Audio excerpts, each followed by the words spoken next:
Today we're going to be discussing everything that you need to know about the fiancé visa. This is actually a result of a bunch of comments I received requesting this specific topic and some phone calls my office received asking that I make a video on this topic. We're going to be discussing the procedure for applying for a fiancé visa and some common mistakes that people make when they choose the fiancé visa over other options that they might have available. If you're new to my channel, I'm Puyan Darian. I'm an immigration lawyer, and I try to make a new video on a different immigration topic every week.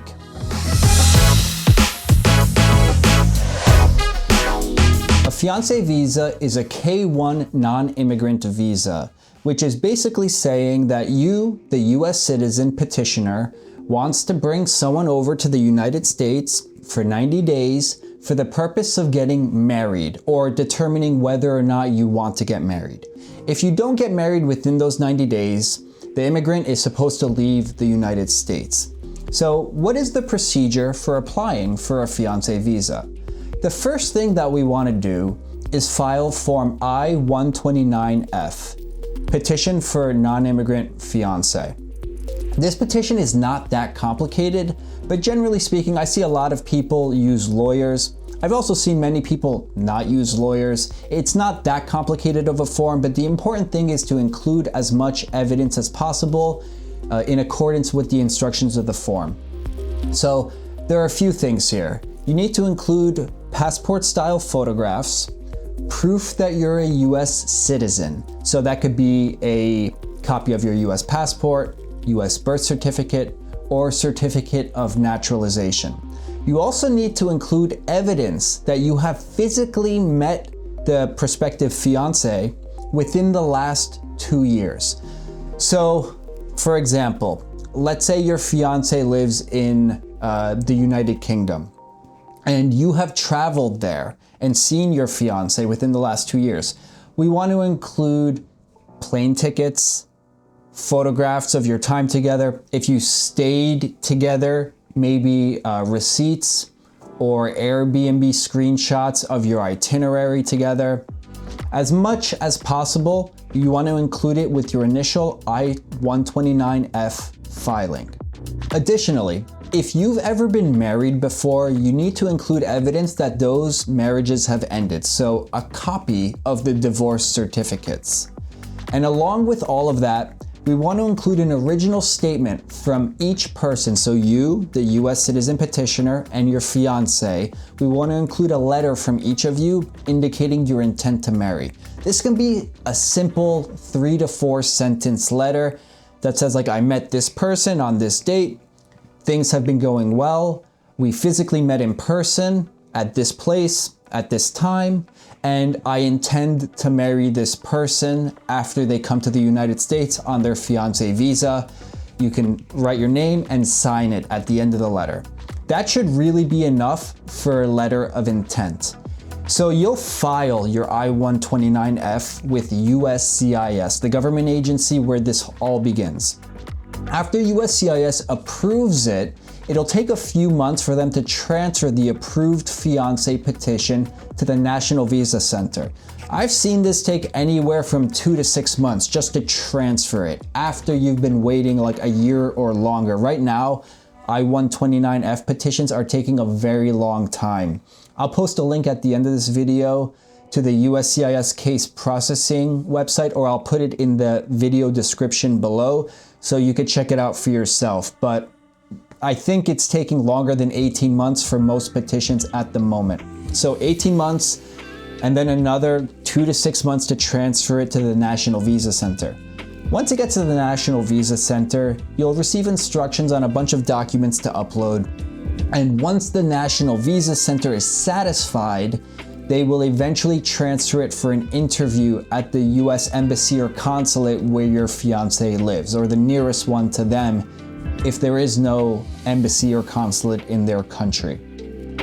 After they attend the interview, if the immigration officer is satisfied with everything that's been submitted and the intent to get married, they will give them a K1 visa, and they have 6 months to use that visa to enter the United States.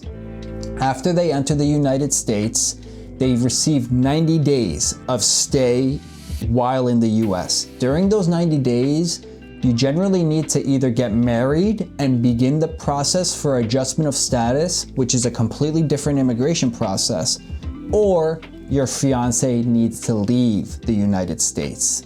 An interesting note about the fiance visa is if that a fiance uses the K1 visa to enter the US and they don't marry that US citizen petitioner, and they end up overstaying their visa and later on marrying a different US citizen, they actually cannot apply for a green card or adjustment of status through that other petition.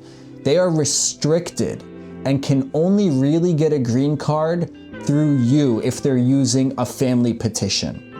Now, there are exceptions to this rule, but generally speaking, it's very difficult for someone who enters as a fiance to change their mind, overstay, and use a different US citizen spouse in the future to fix their immigration status. Whoa. Yeah, I know someone who's been stuck here for like 30 years because she did that and she has no options. She has a US citizen husband, kids, their kids are in college, all US citizens, husband's like a college professor. Yeah, crazy stuff. I've seen many situations, and I regularly consult with people about a situation where they have many other options available to them. And applying for a K1 visa will not only take way longer than the other options, it'll result in much more separation between the fiancés and will actually end up costing more than the other immigration options they might have available to them. For example, I had these two fiancés. One was a US citizen, one was in the US on a tourist visa for the last 5 months, and they decided they definitely want to get married together.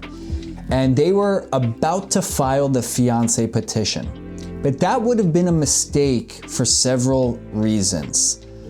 One of the reasons would be that filing a fiancé petition under those circumstances might call into question whether or not that person really had tourist intent the next time they entered the United States. It shouldn't really affect that, but I've seen Customs and Border Protection officers ask someone entering as a tourist when they have a fiancé petition pending what their plans are.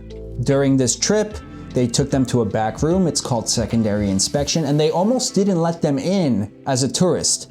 The supervisor reviewed the situation and ultimately the person was allowed in, but it created what later turned out to be an unnecessary headache. Now, if someone's in the US as a tourist for the last 5 months, and they initially entered with the intent of a tourist to just visit and leave, and now their plan is to marry their US citizen fiance, and they have no reason to go back to their home country and they're perfectly fine with staying in the US and waiting until a green card is available, they very well have other options available to them, and they should talk to an immigration lawyer about whether or not they can just apply for adjustment of status under those circumstances. I've seen other situations where the fiance, the immigrant fiance, is outside of the US and they have no legal pathway into the US. But a fiancé petition processing time at that time was taking much longer than the processing time for a spouse. And it was not hard at all for the US citizen to just travel to the fiancé's home country, marry, come back, and then petition for them to come over as a spouse. And typically speaking, there seem to be fewer ways that the consular officer can deny your petition, deny your visa to enter the US at the end of the day. They can't say, oh, we don't really believe your intent to get married, because you're already married. So my point here is that you should definitely speak with an immigration lawyer, at least consult with one, before you file the fiancé petition, because it might not be the best option available to you at that time, and it can depend on a lot of variables, including what the USCIS processing times and policies are at that time. All right, so a couple key takeaways here. Number one, do not use a fiancé visa just to enter the US to open yourself up to other options. There's a very good chance you will not have other options if your plan is not to marry your US citizen fiance in good faith. Another key takeaway is that after you enter the US and you marry your US citizen spouse, that is not the end of the process. You still need to apply for adjustment of status. I've seen a lot of people just say like, oh, we got married, what's the problem? And a year later, they found themselves in deportation proceedings because they never filed the paperwork to apply for the green card.